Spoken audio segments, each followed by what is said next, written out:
प्रिय आत्मन,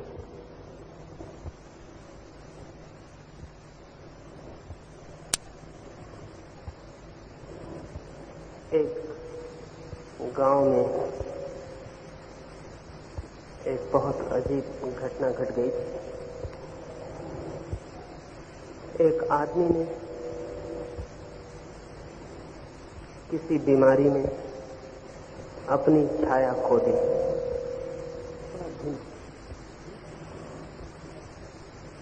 एक आदमी ने किसी बीमारी में अपनी छाया खो दी।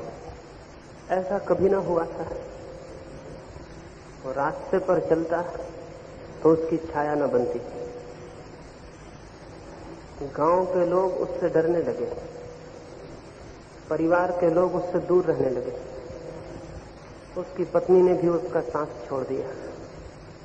ये बड़ी अनहोनी घटना थी कि कोई अपनी छाया खो दे, और लोगों का भयभीत हो जाना स्वाभाविक था। उनकी समझ में आना मुश्किल हो गया कि आदमी किस प्रकार का है जिसकी छाया न बनती हो।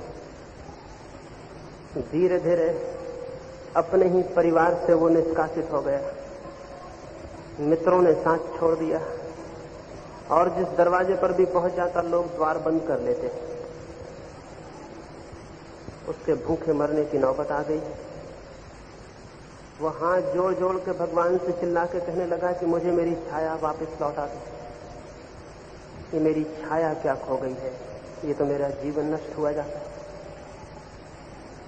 पता नहीं ऐसी घटना कभी घटी थी या नहीं घटी, लेकिन मैंने सुना है कि ऐसा कभी हुआ। वह आदमी अपनी छाया खो के इतनी मुसीबत में पड़ गया, और हम सारे लोगों ने तो अपनी आत्मा खो दी, तो हम सबकी मुसीबत का क्या हिसाब।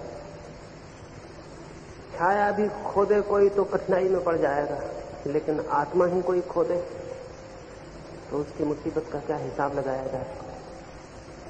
हम केवल छायाओं की भांति रह गए, और हमारे भीतर किसी आत्मा का न तो हमें बोध है, न स्मरण है, न प्रतीति है, न अनुभव। हम जीते हैं और मर जाते हैं बिना इस बात को जाने कि हम कौन थे, मैं कौन हूं। इसे बिना जाने ही जीवन समाप्त हो जाता है। क्या ये संभव है कि बिना इस सत्य को जाने कि कौन मेरे भीतर था, मैं जीवन के आनंद को उपलब्ध कर सकूं?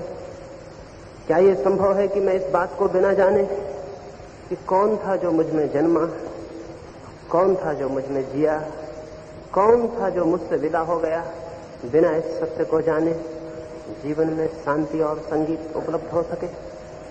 नहीं, ये संभव नहीं।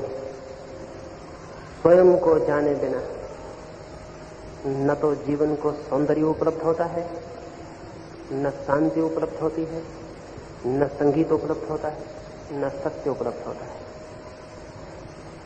इसलिए मैं आज की इस चर्चा में आपसे कहना चाहूंगा, धर्म का संबंध परमात्मा से नहीं, धर्म का संबंध परलोक से नहीं, धर्म का संबंध मनुष्य के भीतर जो छिपा है,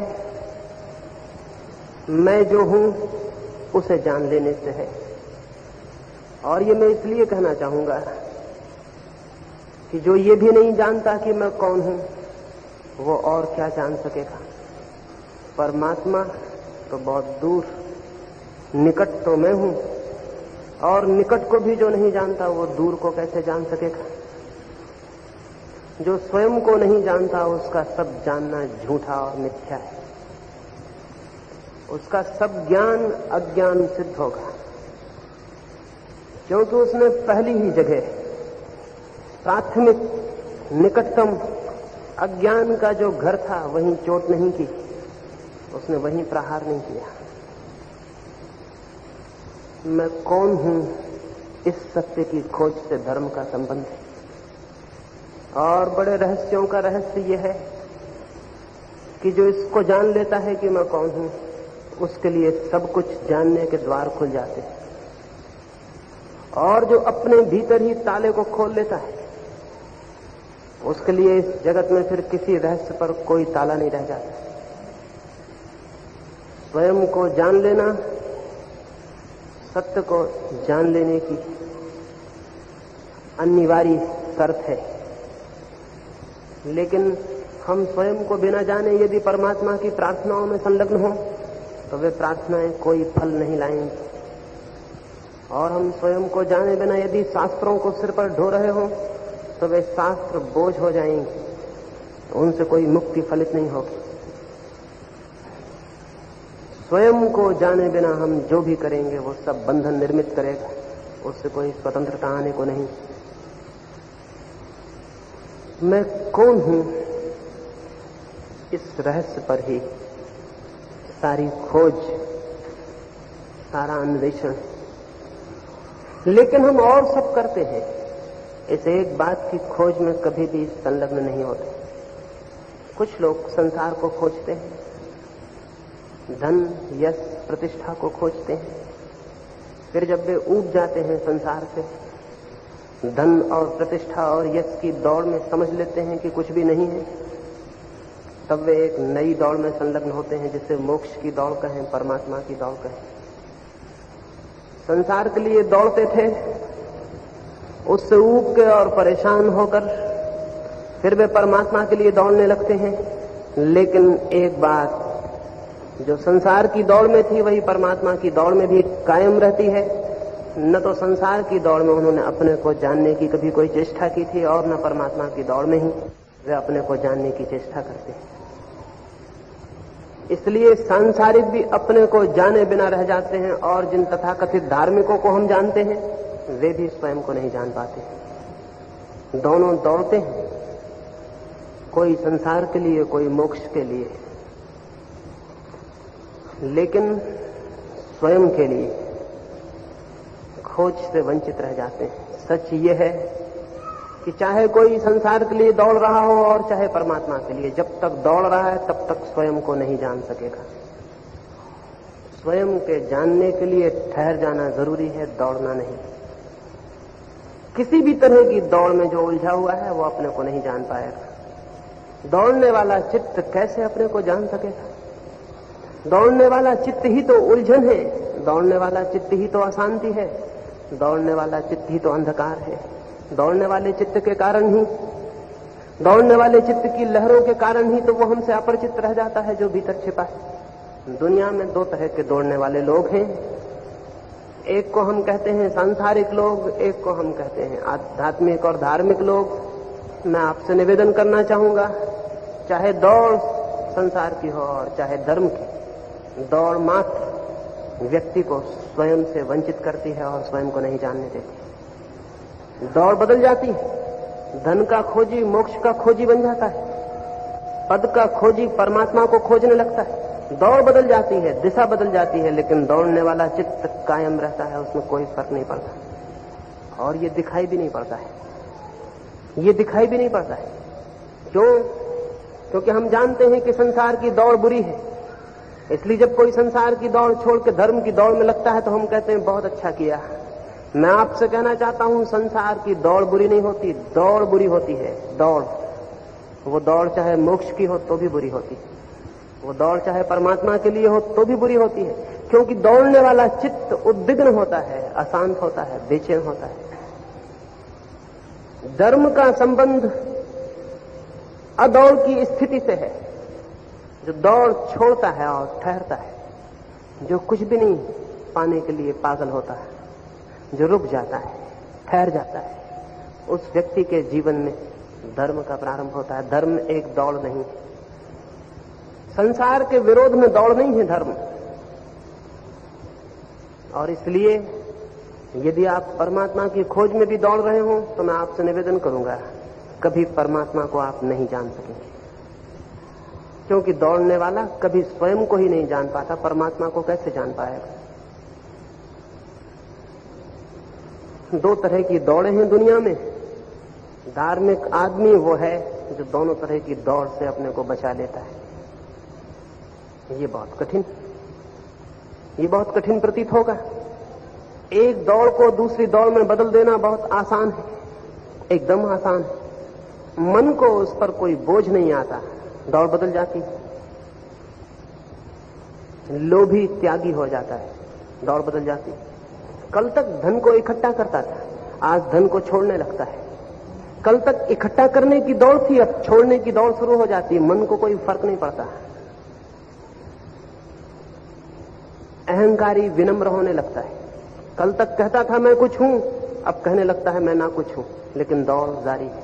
कल तक मैं को बड़ा करने की दौड़ थी, अब मैं को छोटा करने की दौड़ शुरू हो जाती। चित्त को कोई परिवर्तन नहीं होता, कोई ट्रांसफॉर्मेशन नहीं होता। जीवन में परमात्मा या सत्य की खोज में चले हुए लोगों के लिए जो सबसे बड़ा उलझाव है वो यही है, उनकी दौड़ बदल जाती है, लेकिन दौड़ रुकती नहीं। वे यहां भवन बनाते थे, उसे छोड़कर वे आकाश में और परलोक में भवन बनाने लगते। वे यहां सुख चाहते थे, उसे छोड़ के वे मोक्ष के सुख की कामना करने लगते, लेकिन दौड़ जारी रहती। और यदि दौड़ जारी रहे तो हम कुएं से बच जाते हैं और खाई में गिर जाते हैं। एक पागलखाने में कुछ लोग गए, वे वहां के पागलों का अध्ययन करने गए थे। वहां का जो डॉक्टर था वो उन पागलों को अध्ययन करने वाले लोगों को एक एक पागल के संबंध में सारी बातें बतला रहा था, उसकी कथा बतला रहा था, उसके जीवन की दुर्घटना बतला रहा था। पहले ही पागल के पास वे पहुंचे तो उन सब ने पूछा इसे क्या हो गया है। वह आदमी कपड़े की बनाई हुई एक बहुत बड़ी गुड़िया को अपनी छाती से लगाए हुए रो रहा था। डॉक्टर ने बताया यह आदमी पागल हो गया। जिस स्त्री को ये प्रेम करता था, जिस युवती को इसने चाहा था कि उसकी जीवन संगिनी बने, उस युवती ने इंकार कर दिया। वो इससे विवाह करने को राजी नहीं हुई। ये पागल हो गया और तब से ये उसी स्त्री को उसकी गुड़िया बना के दिन रात सजाता है, उसी से बातें करता है, रोता है। वे सभी दुखी मन और उदास होकर आगे बढ़े। उनमें से एक ने उस डॉक्टर से पूछा कि उस लड़की ने फिर क्या किया, किसी और से शादी कर ली? उस डॉक्टर ने कहा कि थोड़ी देर रुको, उस आदमी से भी हम मिलाते हैं। वे गए एक दूसरी कोठरी पर। उस डॉक्टर ने कहा ये वो आदमी है जिससे उस लड़की ने शादी कर ली थी। तो उन्होंने कहा ये कैसे पागल हो गया? उनका वो पहला आदमी इसलिए पागल हो गया कि इस स्त्री से विवाह ना हो सका। इस आदमी को इसलिए पागल होना पड़ा कि उस स्त्री से विवाह हो गया। उस स्त्री के साथ रहने का ये परिणाम हुआ कि ये पागल हो गया। मैंने जब ये कहानी सुनी तो मैंने कहा कि ये कहानी बड़ी सच है। कुछ लोग संसार के पीछे दौड़ के पागल रहते हैं, कुछ लोग परमात्मा के पीछे दौड़ के पागल हो जाते हैं। कुछ लोग इसलिए पागल रहते हैं कि संसार उन्हें मिल जाता है, और कुछ लोग इसलिए पागल हो जाते हैं कि वो संसार को छोड़ देते हैं। लेकिन दोनों हालतों में एक पागलपन की स्थिति पैदा होती है। दौड़ता हुआ चित्त पागलपन की स्थिति है, ठहरा हुआ चित्त, रुका हुआ चित्त स्वस्थ है। स्वस्थ का अर्थ है स्वयं में जो ठहर गया, रुक गया। लेकिन हमारा चित्त तो स्वयं में रुकता नहीं। कहीं उसे हम लगा दें तो ठीक, अगर कहीं ना लगाएं तो बड़ी बेचैनी मालूम पड़ती। इसीलिए तो सुबह से कोई आदमी उठाता है तो जल्दी से अखबार खोजता है कि अखबार पढ़ूं, क्योंकि खाली रहने से घबराहट होती है। अखबार में मन को लगा देता है। एक आदमी अखबार पढ़ता है, दूसरा आदमी सुबह से उठ के गीता पढ़ने लगता है। तो हम सोचते हैं अखबार पढ़ने वाला बुरा और गीता पढ़ने वाला अच्छा है। लेकिन मैं आपसे निवेदन करूं, दोनों अपने मन को दौड़ाने और भगाने की कोशिश में लगे हैं। ठहराने से दोनों डरते हैं। कोई अखबार में दौड़ा रहा है, कोई गीता में दौड़ा रहा है, इससे भेद नहीं पड़ता। एक आदमी सुबह से उठ के रेडियो खोल लेता है और फिल्मी गाने सुनने लगता है, दूसरा आदमी बैठ के राम राम राम राम जपने लगता है। लेकिन दोनों मन के ठहराने को राजी नहीं, दोनों मन को भगाते हैं, दौड़ाते हैं। दोनों समान हैं, दोनों में कोई भेद नहीं है, और दोनों में से कोई भी धार्मिक नहीं है। धार्मिक व्यक्ति वो है जो चित्त को भागने के लिए रास्ते नहीं देता। धार्मिक व्यक्ति वो है जो चित्त को खाली छोड़ने के लिए राजी हो जाता है। धार्मिक व्यक्ति वो है जो चित्त को कोई भी भोजन नहीं देता और चित्त से कहता है रह जाओ, खाली ठहर जाओ, दौड़ो मत। लेकिन हमें ये ख्याल में नहीं। हम फिल्मी गाना बंद करते हैं तो भजन गाने लगते हैं। हम सोचते हैं भजन गाने से कोई धार्मिक हो जाएगा। फिल्मी गाना गाओ कि भजन गाओ, दोनों से कोई कभी धार्मिक नहीं होता। चित्त जब कुछ भी नहीं करता, कोई गीत नहीं गाता, कोई विचार नहीं करता, कोई दिशा में दौड़ता नहीं है, जब चित्त कुछ भी नहीं करता और ना करने की अवस्था में होता है, स्टेट ऑफ नॉन डूइंग, जब वो कुछ भी नहीं करता, उस क्षण धर्म में प्रवेश होता है, उस क्षण स्वयं में प्रवेश होता है, उस क्षण सत्य की झलकें मिलनी शुरू होती हैं। जापान में एक बहुत बड़ा आश्रम था। उस आश्रम में कोई 500 भिक्षु थे। जापान का सम्राट उस आश्रम को देखने गया। आश्रम का जो प्रधान था, उसने उस बड़े विराट आश्रम, जिसकी दूर दूर तक भवन फैले हुए थे, सम्राट को ले जाकर दिखाए। बीच आश्रम में बहुत विशाल एक भवन था, फिर आसपास छोटे छोटे झोपड़े थे बहुत। उसने छोटे छोटे झोपड़े दिखलाए। यहां भिक्षु रहते, यहां भिक्षु स्नान करते हैं, यहां भिक्षु भोजन बनाते हैं, यहां भिक्षु अध्ययन करते हैं। वो राजा बार बार पूछने लगा कि तुम छोटे छोटे मकानों को तो बतला रहे हो, लेकिन ये जो बीच में विशाल भवन है, यहां क्या करते हैं? लेकिन वो सन्यासी अजीब था, वो इसका उत्तर ही न दे। राजा परेशान हुआ, छोटे छोटे झोपड़ों में घुमा रहा था और बीच में जो विशाल भवन था उसकी कोई बात नहीं करता था। उसने दोबारा पूछा कि मेरे मित्र, तुम बड़े अजीब मालूम पड़ते हो, जो दिखाने योग्य मालूम पड़ता है उसको दिखाते नहीं, छोटे छोटे झोपड़े दिखला रहे हो, यहां क्या करते हैं भिक्षु? फिर भी वो सन्यासी चुप रह गया। फिर तीसरी बार उस राजा ने पूछा कि मेरे बर्दाश्त की सीमा के बाहर हुई जा रही है बात, देखने आया था आश्रम, तुम दिखलाते हो फिजूल की बातें, ये जो बीच में भवन है बड़ा, यहां क्या करते हो? उस सन्यासी ने कहा कि मैं खुद मुसीबत में हूं कि क्या बताऊं कि वहां हम क्या करते हैं। असल में हम वहां कुछ भी नहीं करते। बाकी सारे आश्रम में भिक्षु कहीं स्नान करते हैं, कहीं अध्ययन करते हैं, कहीं बातें करते हैं। जब किसी भिक्षु को कुछ भी नहीं करना होता तो उस भवन में चला जाता है और वहां कुछ भी नहीं करता।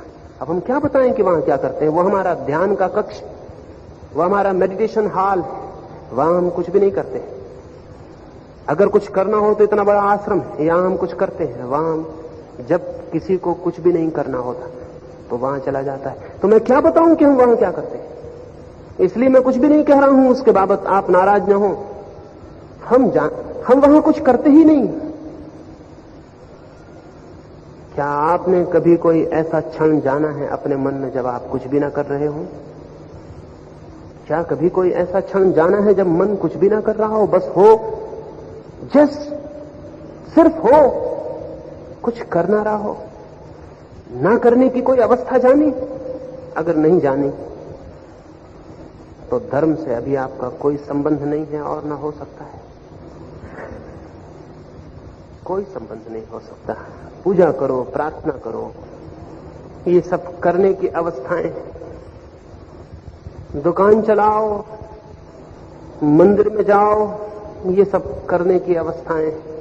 सेवा करो, मरीज की सेवा करो, कोढ़ी की सेवा करो, ये सब करने की अवस्थाएं। करने की अवस्थाओं से धर्म का कोई संबंध नहीं।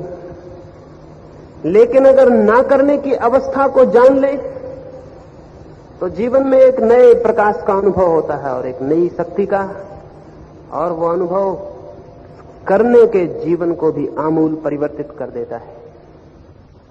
अभी हम जो करते हैं उस करने का केंद्र होता है अहंकार, मैं।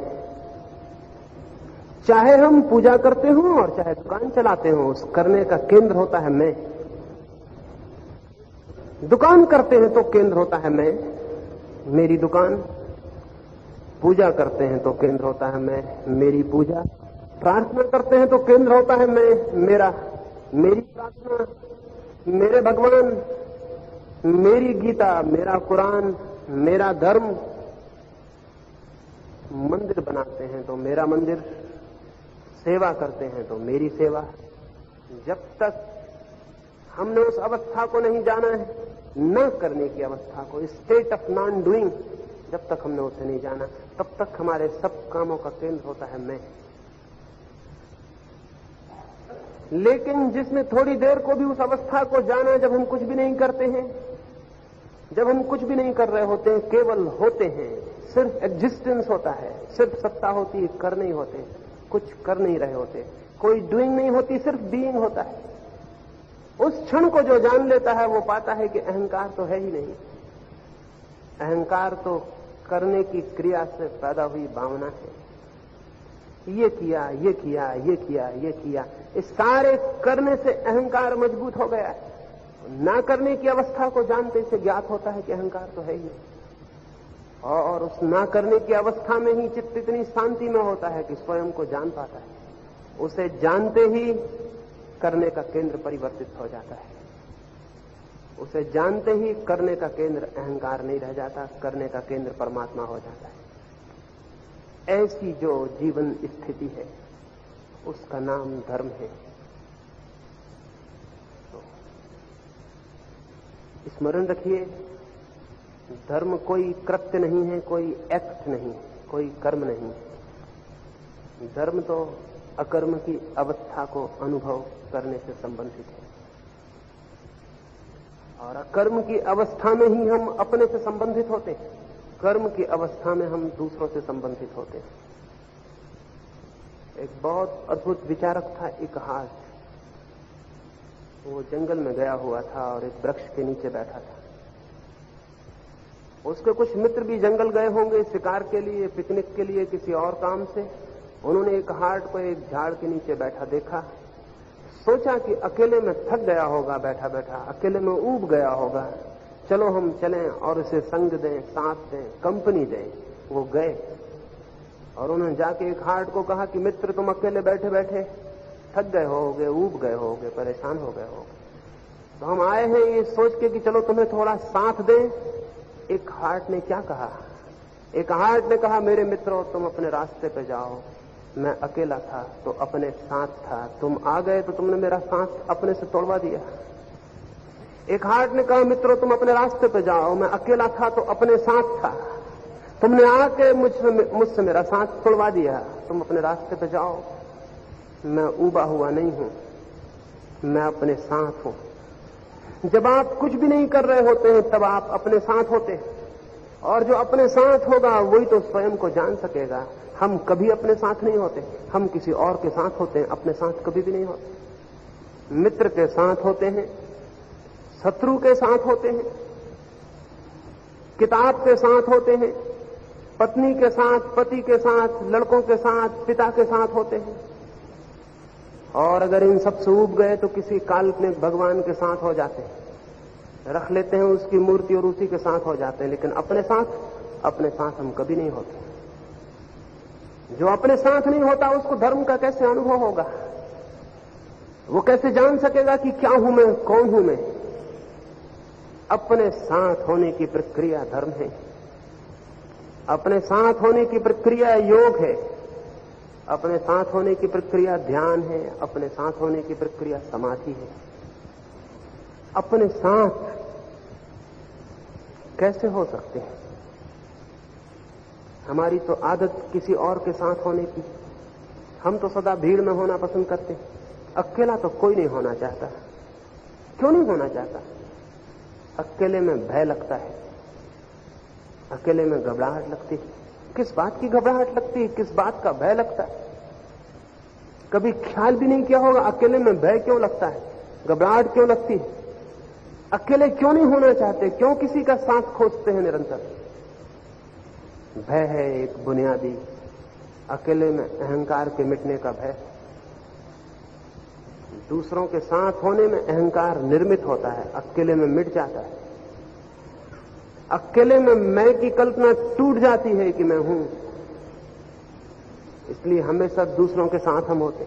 और जो लोग हमारे साथ होकर हमारे मैं को काफी प्रोत्साहन देते हैं, उनके साथ होने में हमें ज्यादा रस आता है। इसलिए शत्रु के साथ हम कम होना चाहते हैं, मित्र के साथ ज्यादा होना चाहते हैं, क्योंकि मित्र हमारे अहंकार को बढ़ावा देता है। अब उनके साथ होना चाहते हैं जो हमारे अहंकार को बढ़ावा दें, शक्तिशाली बनाएं।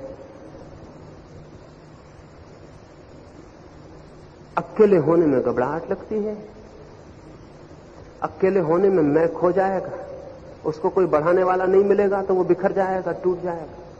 इसलिए कोई अकेले में नहीं होना चाहता। लेकिन जिसे स्वयं को खोजना है उसे ये साहस करना होगा, उसे अहंकार के बिखर जाने को हिम्मत से देखना होगा। इस साहस का नाम ही संन्यास है, इस करेज का नाम ही संन्यास है। घर छोड़ के भाग जाने का नाम संन्यास नहीं है। घर को छोड़ के भाग जाना तो बड़ी आसान बात है, और अगर सबका बस चले तो सभी घर छोड़ के भाग जाएं। घर से कौन परेशान नहीं, घर से कौन पीड़ित नहीं, घर से कौन ऊब नहीं गया है, सभी भाग जाएं। घर से भाग जाना कोई बहादुरी नहीं है। जीवन में एक ही साहस है, अकेले होने का साहस।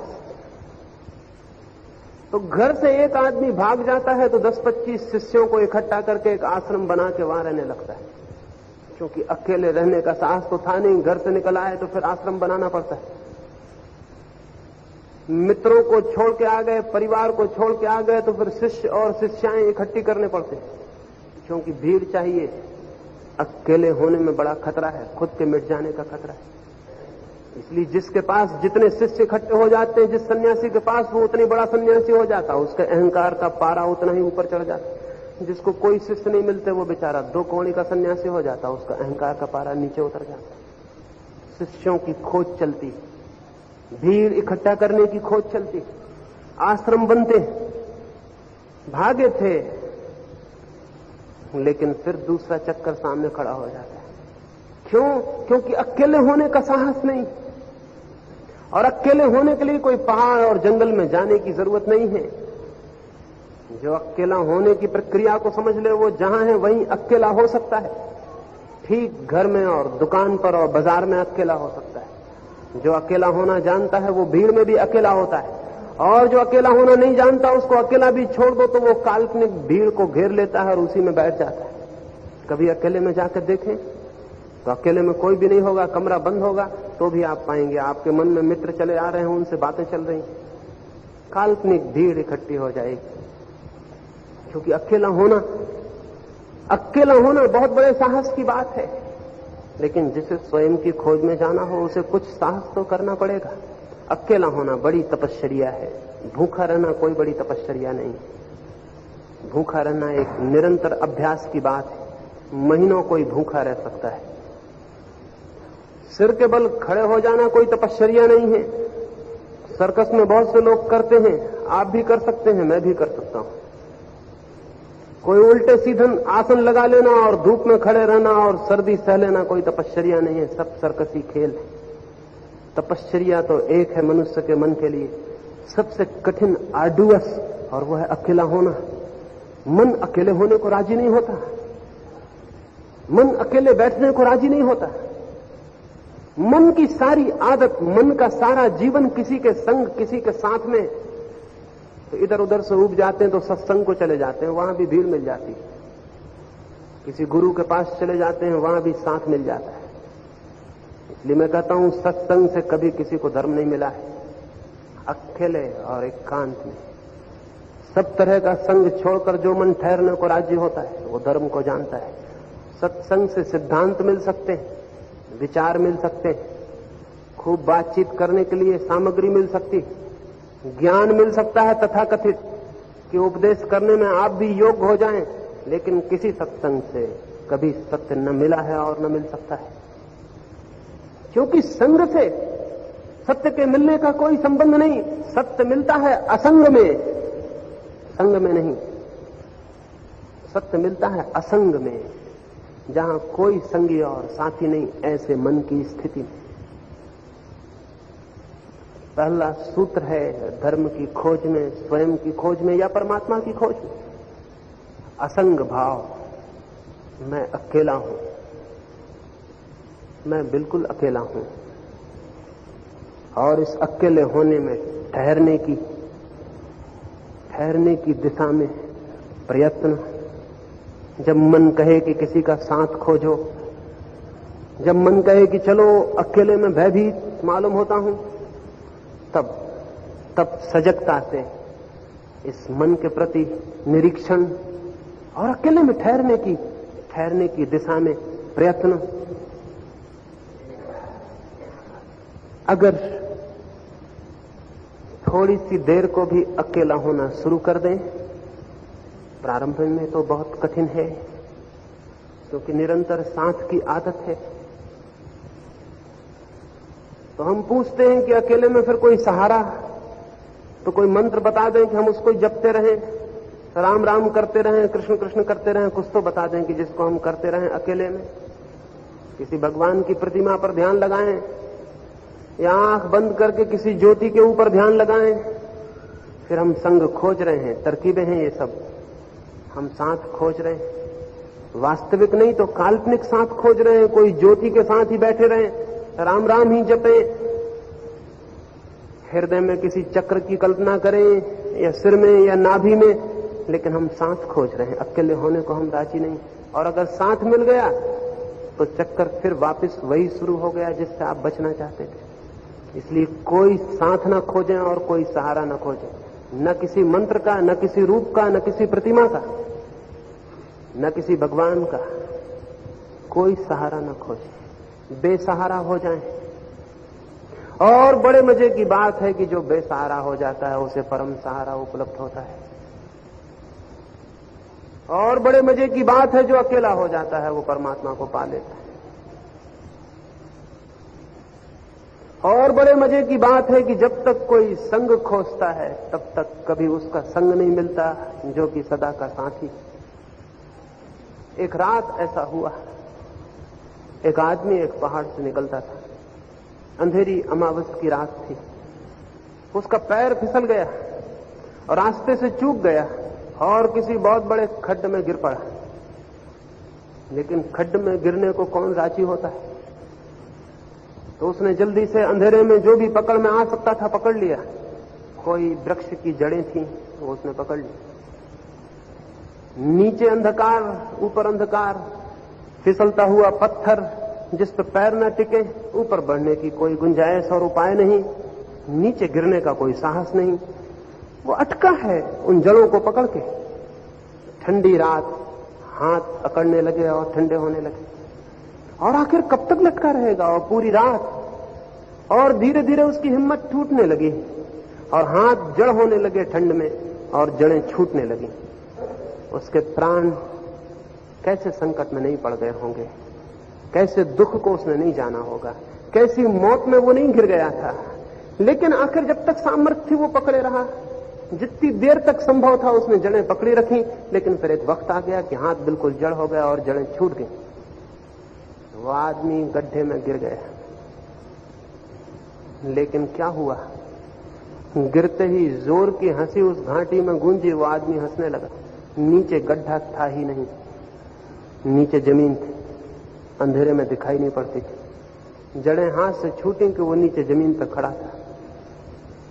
और तब वो पछताया कि मैंने बहुत पहले ही हाथ क्यों न छोड़ दिए, मैंने व्यर्थ ही ये कष्ट और तकलीफ क्यों सही, मैं क्यों व्यर्थ ही ठंड में इस अंधेरी रात में लटका रहा जड़ों से।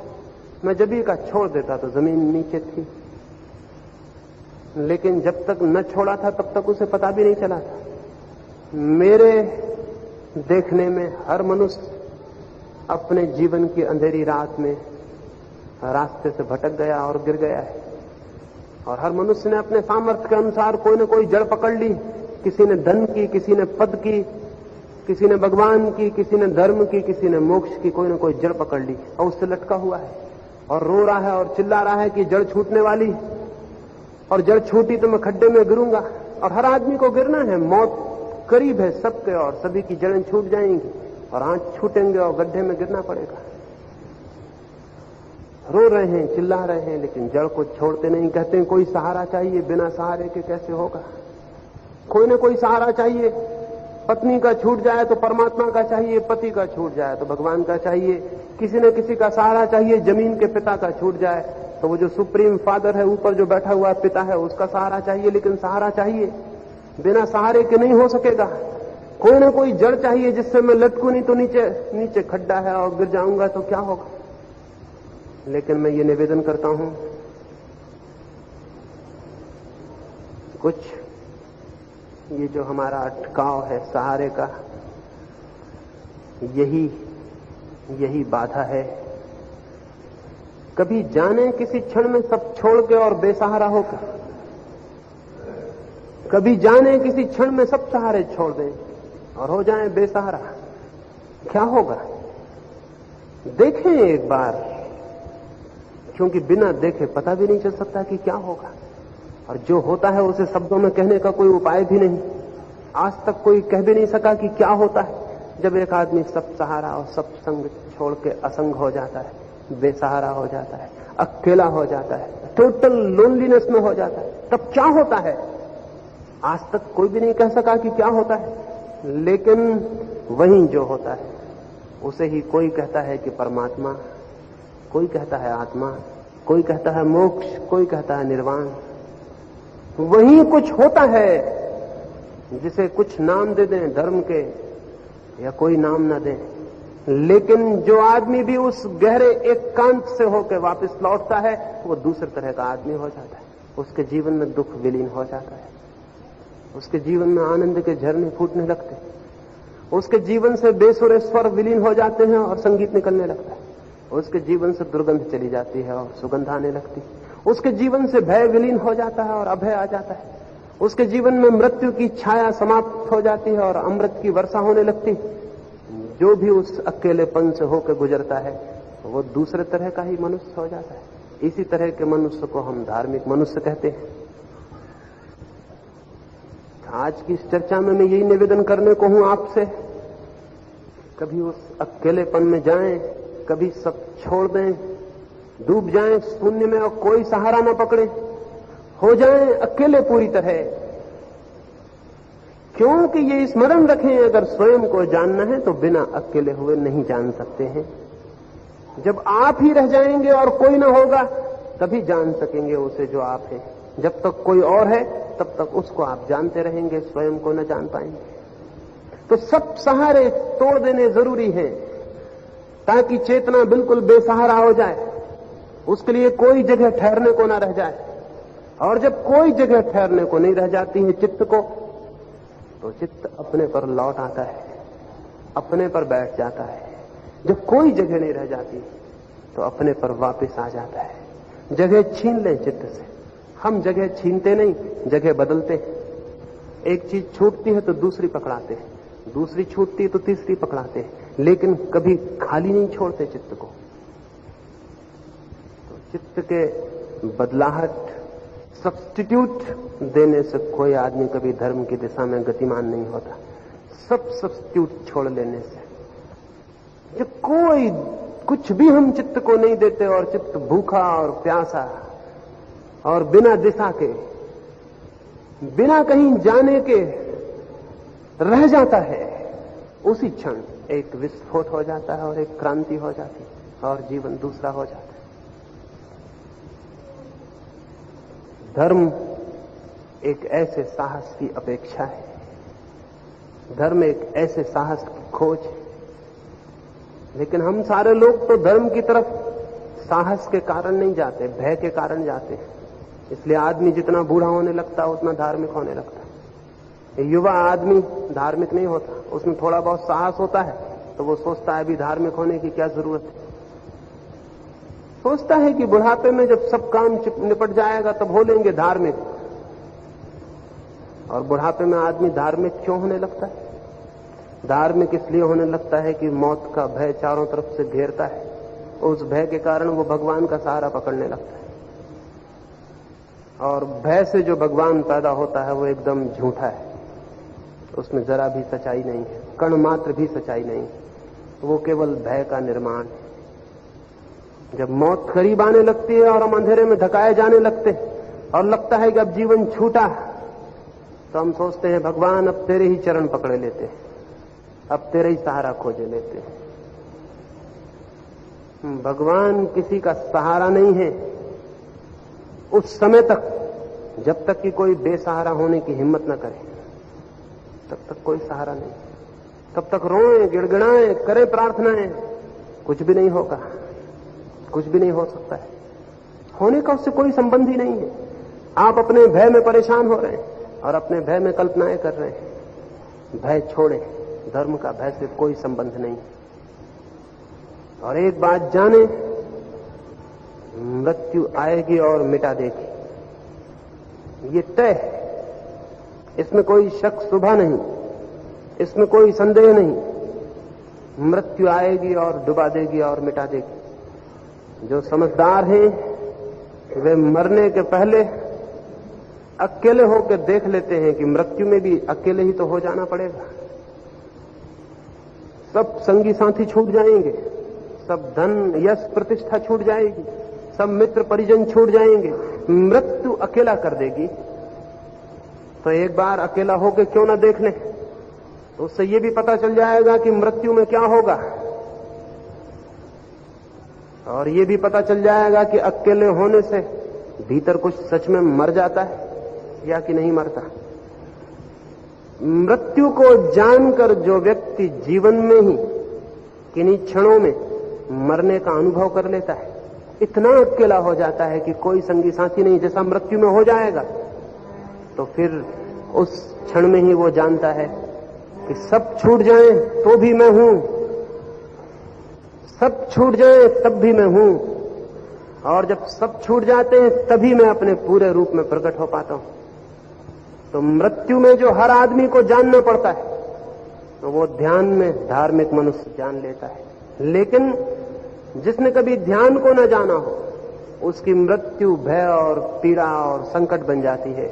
और जिसने कभी ध्यान में एकांत में स्वयं को जाना हो, उसकी मृत्यु भी अमृत और मोक्ष का स्वाद दे देती।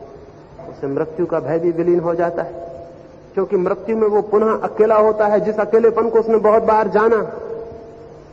एक फकीर से किसी ने जाके पूछा है कि मुझे मृत्यु के संबंध में कुछ बताओ। उस फकीर ने कहा, तुम गलत जगह आ गए, तुम कहीं और जाओ मृत्यु को जानने के लिए। क्यों? पहले जब तक मैं अकेला नहीं हुआ था, मैं भी सोचता था मृत्यु है, और जब मैंने परम एकांत और अकेलेपन को जाना, तो मैंने जाना कि मृत्यु तो बिल्कुल नहीं है, जो है वो जीवन है। तो यहां मृत्यु के बाबत में कुछ भी ना बता सकूंगा, क्योंकि मैं मृत्यु को जानता ही नहीं, मैंने तो जीवन को जाना है। हम जो मृत्यु से घबराए हुए हैं, वो मृत्यु से घबराए हुए नहीं हैं, क्योंकि घबराने के लिए तो हमें पता होना चाहिए कि मृत्यु क्या है, तब हम घबरा सकते हैं। जिसको हम जानते नहीं, जो अननोन है, उससे घबराएंगे कैसे? हम मृत्यु से घबराए हुए नहीं हैं, हम घबराए हुए अकेलेपन से।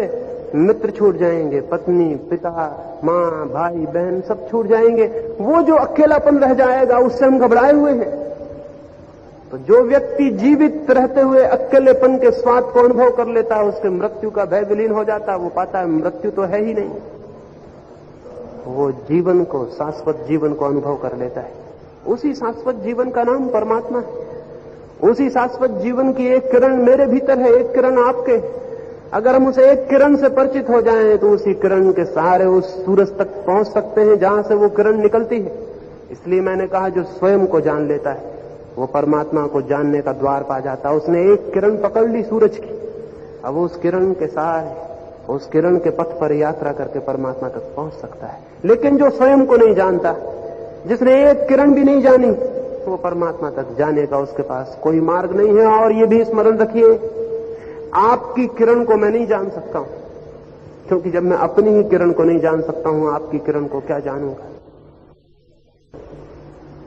मैं अपनी ही किरण को जान सकता हूं, और अपनी किरण को जान के फिर मैं जान लेता हूं आपकी किरण को भी, और जान लेता हूं सारी किरणों को।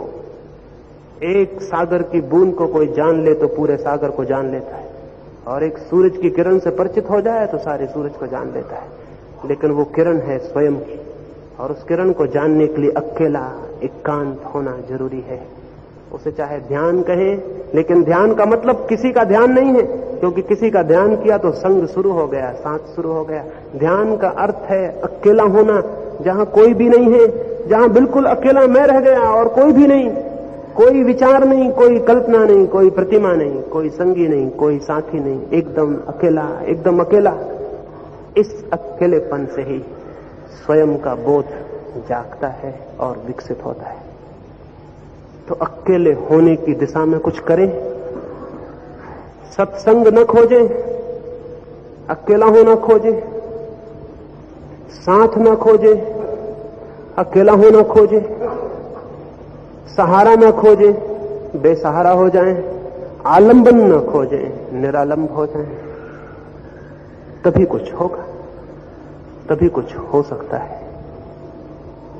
उसके अतिरिक्त कभी कुछ नहीं हुआ है, कभी कुछ होगा भी नहीं। जब भी कुछ हुआ है तो उसी एकांत में। जीवन में जो भी श्रेष्ठ है और सुंदर है और शिव है, वो सब अकेले में जाना गया है, भीड़ में नहीं, साथ में नहीं। इसलिए धर्म का भीड़ से, साथ से, समुदाय से कोई संबंध नहीं। लेकिन हम तो उल्टी बात देखते हैं जमीन पर। धार्मिक आदमी समुदाय बनाते हैं, ऑर्गेनाइजेशन बनाते हैं, संगठन बनाते हैं, मंदिर बनाते हैं, चर्च बनाते हैं, भीड़ इकट्ठी करते हैं। हिंदू इकट्ठे एक तरफ है, मुसलमान दूसरी तरफ, ईसाई तीसरी तरफ, जैन चौथी तरफ। ऐसे 25 तरह के पागलपन है, लोग अलग अलग इकट्ठे, भीड़ इकट्ठी है, समाज इकट्ठा है, समुदाय इकट्ठा है। धर्म का क्या संबंध समुदाय से, समाज से, भीड़ से? राजनीति का होगा संबंध, धर्म का क्या संबंध है? ये सब राजनीतिक अड्डे हैं। धर्म का नाम है, अड्डा राजनीति का है। इसलिए तो लड़ते हैं और लड़वाते हैं। नहीं तो धर्म लड़वाएगा और लड़ेगा, खून करवाएगा, हत्या करवाएगा। धर्म का संबंध है व्यक्ति के एकांत से, भीड़ से नहीं। राजनीति का संबंध होगा भीड़ से। ये सब राजनीतिक चालबाजियां हैं कि लोग इकट्ठे हों और लड़ें और झगड़ें। धर्म का इससे क्या संबंध है? आपके हिंदू होने से धर्म का क्या संबंध है? आपके मुसलमान होने से धर्म का क्या संबंध है? धर्म का संबंध तो व्यक्ति के अकेले होने से है, उसका किसी दूसरे से कोई वास्ता नहीं। धर्म एकदम वैयक्तिक, एकदम इंडिविजुअल बात है। उसका सोसाइटी, सोशल, समाज और समुदाय से कोई वास्ता नहीं है।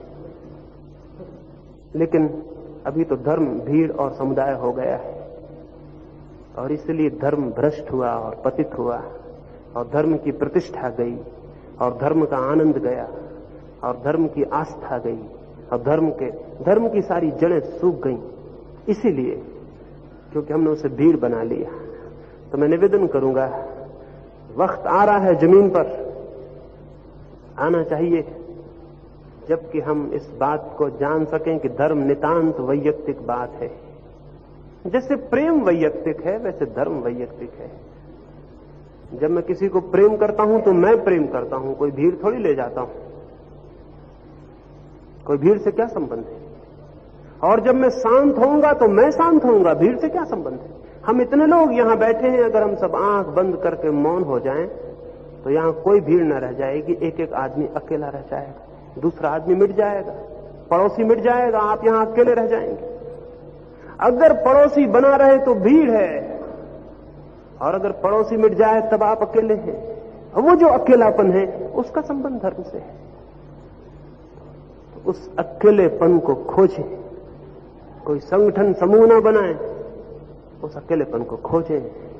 जिस भांति भी हो सके किसी तरह स्वयं के एकांत को जाने और पहचाने। जिस दिन भी ये सौभाग्य पूरी तरह फलित होता है कि आदमी एक क्षण को भी अकेला हो जाता है, उसी दिन दूसरे आदमी का जन्म हो जाता है, सारा जीवन बदल जाता है, कुछ से कुछ हो जाता है। कैसे ये अकेलापन पूरा हो सके उसकी बात मैं कल सुबह करने को हूं, तो अभी और ज्यादा यहां कुछ नहीं कह सकूंगा। ये छोटी सी थोड़ी सी बातें आपने प्रेम और शांति से सुनी, इन पर सोचिएगा, विचार करिएगा। लेकिन अकेले विचार करने और सोचने से कुछ बहुत हल नहीं होगा। इन पर थोड़ा प्रयोग करिएगा। देखिए, भीड़ में रह के जिंदगी भर देखा है, थोड़ी सी देर को अकेले में रह के भी देखिए। अगर थोड़ी सी भी अकेले की गंध मिलनी शुरू हो गई तो फिर आपको कुछ ज्यादा नहीं करना पड़ेगा, वो गंध आपको खींचती चली जाएगी। अगर थोड़े से भी आनंद की पुलक, एक लहर भी आ गई तो फिर आपको कुछ करना नहीं पड़ेगा, वो लहर आपको खींचती चली जाएगी। और आप एक दिन पाएंगे कि आप उस केंद्र पर पहुंच गए जहां कोई भी नहीं है। उस केंद्र पर पहुंच गए जहां कोई भी नहीं है। जिस दिन उस केंद्र पर पहुंच गए उसी दिन पाएंगे कि परमात्मा है। वो जो पॉइंट है, वो जो बिंदु है जहां कोई भी नहीं रह जाता, वहीं परमात्मा का अनुभव होता है। परमात्मा करे ये अनुभव सबको हो, क्योंकि इस अनुभव के बिना किसी का जीवन सार्थक नहीं होता, कृतार्थ नहीं होता, आनंद से नहीं भरता है। मेरी बातें प्रेम से सुनिए, उससे पुनः पुनः धन्यवाद करता हूं। सबके भीतर बैठे हुए परमात्मा के प्रति मेरे प्रणाम स्वीकार करें।